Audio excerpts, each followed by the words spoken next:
Shiv Sena UBT सांसद संजय राउत ने कहा, मेरे घर पर सफदरगंज लेन दिल्ली में बार बार रैकी की घटनाएं हुई हैं और मैंने इस बारे में अमित शाह को पत्र भेजकर जानकारी दी है। मैंने दिल्ली के तुगलक रोड पुलिस स्टेशन को भी इसकी सूचना दी, जिसमें बताया कि एक विशेष घर के सामने कुछ संदिग्ध गतिविधियां हो रही थी।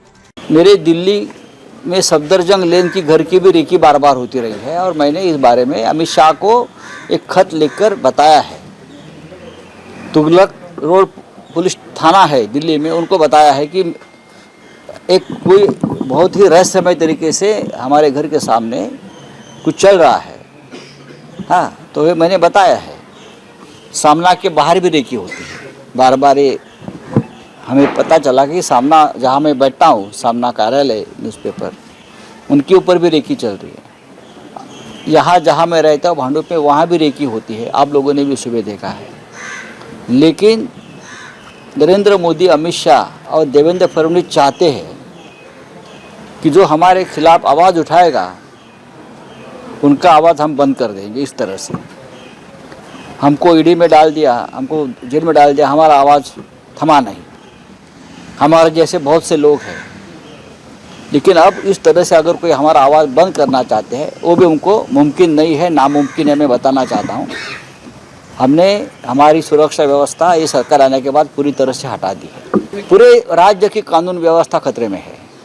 जब से 3 साल पहले एकनाथ शिंदे और देवेंद्र फडणवीस जी की सरकार आई है, तब से पूरे राज्य की कानून व्यवस्था लगभग उद्ध्वस्त हो गई है।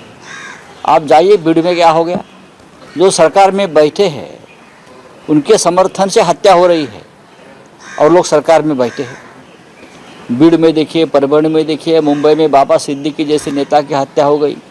हाँ, मुंबई में ऐसे ऐसे गैंग ऑपरेट बीजेपी के लोग कर रहे हैं जो अपने विरोधियों को ख़त्म करें।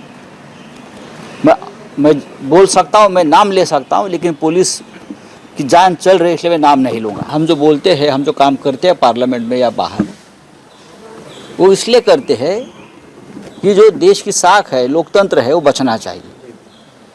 देश ऐसी फोर्सेस के हाथ में नहीं जाना चाहिए जिसकी वजह से देश की फिर एक बार टुकड़े हो जाए।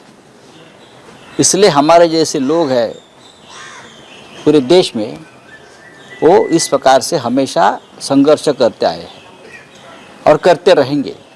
हमारा आवाज़ कोई